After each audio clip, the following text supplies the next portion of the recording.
I'm producing this movie in Mumba district, which is a rural area. Unfortunately, I've produced it late in the night, and unfortunately also we have limited energy, which is a problem. Most of the problems in rural areas. Uh, I'm the coordinator for the Future Community Foundation. It is an NGO which has an MOU with the Ministry of Education, as well as the Ministry of Agriculture and the Ministry of Livestock and Fisheries. Basically, at the moment, we are scaling up, like focusing on enhancing the smallholder agricultural productivity using like building skills for poverty reduction, specifically or maybe in particular focusing on the agro-food sectors. What we are usually doing in terms of our specifications is adult education in building their skills on the area of the productivity in the sectors, which would help them to earn a livelihood, as well as also to enhance their numerical and also retrace, maybe in terms of reading, and also some sort of calculations as they do their personal businesses. Interacting with a variety of small scale farmers, it has helped us to know or maybe to assess some sort of the needs and also the challenges which they are going through, and also we have categorized the context of our data into three major categories, and these are the being like the social economic drivers as well as the environmental drivers. On the environmental drivers, the specific innovations would go with the technology which they can use to enhance their agricultural productivity. It could be like a commercial borehole. It could be also some sort of machinery which they can use to produce at a larger scale. On the other side, the other issue, which is the economic aspect, we have discovered that many people in rural areas, they have challenges in terms of how to raise income, and also in their communities we find that the institutions are so limited, starting from the banks, and also the market, like maybe the processing facilities, so because they are a bit like spaced. So another issue of like roads, which has not attracted a lot of investments in health and education. So we have lower motivation. A lot of pupils, they end up being like into early marriages. They don't have hope to pursue their education goals to the optimum level, starting from primary. We find that they still have difficulties to attend the primary education. Secondary, it's a bit worse because they have challenges when it comes to the issue of boarding schools and also the availability of secondary schools near their communities. We've done also an assessment on certain challenges in urban areas. We found that most of schools in urban areas, like the government schools, they are very limited. So most of the people, they prefer certain issues, okay, which get maybe to tend to reach to the higher dropouts of children.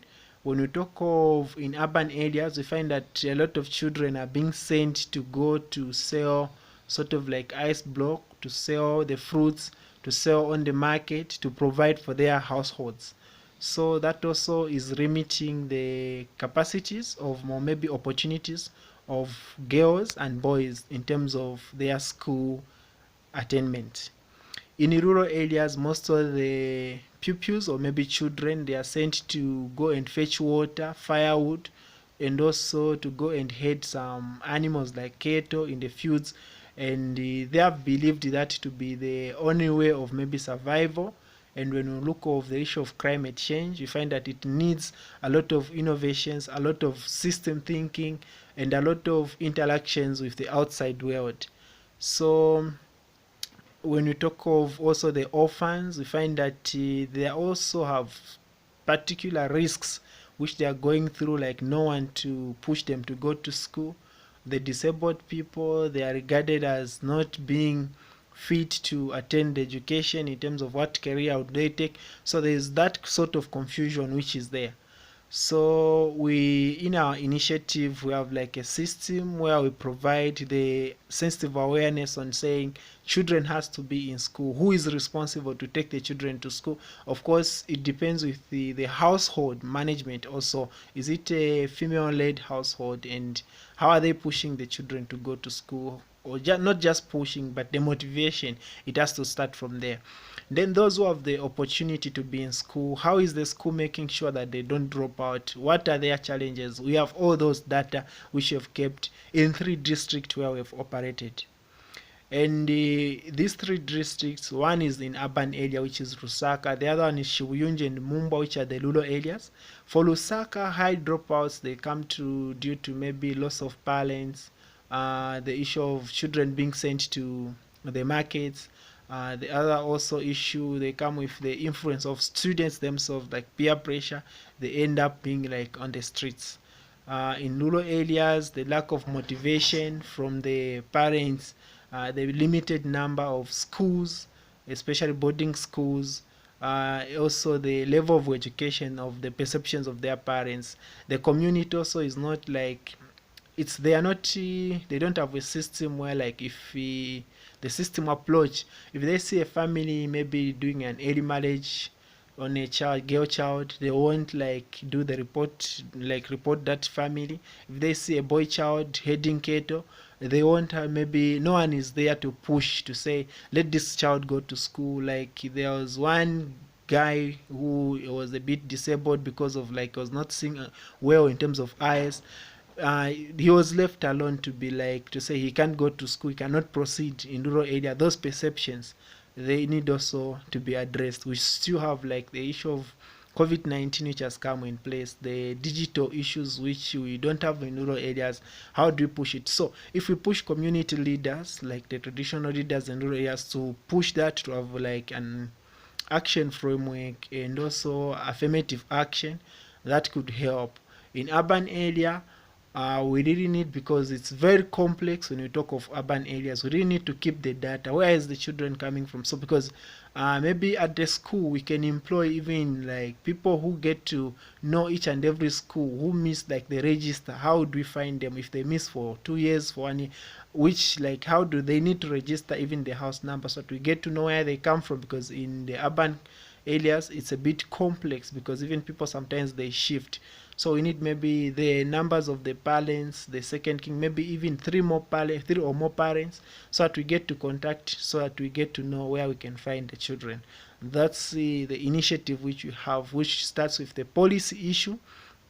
The government has to authorize that, and also the issue of system thinking in the institution. We are supposed to have like a deliberate policy to keep the records and to motivate the children. Even at the community level, we need to have also a deliberate policy which pushes the children together. That's what we are suggesting to do, and we have scaled up already this idea in the place where we are operating from, and it's something which we feel like it can even draw more resources if we have those data, maybe in a particular school, a particular community. We bring the children together, say, oh, what do they need? Those maybe who are fortunate to have parents with smartphones, we can also provide them with some Zooms. Then we try to see how we can provide the learning methods in those Zooms, in those phones, because learning, we have a lot of tools which can make it very accessible. We taking advantage of the technology which we have. It can also help us to reach out more, and also children. We're using just maybe little resources. We can even have a beam wall like in rural areas where they can connect via TV, and also some sort of radio stations. So this could be, it's a very complex issue, but it needs like key institutions and also key stakeholders who can help us in information dissemination. That's what we could bring on the table. Thank you so much, and we look forward to participate in this program. Thanks.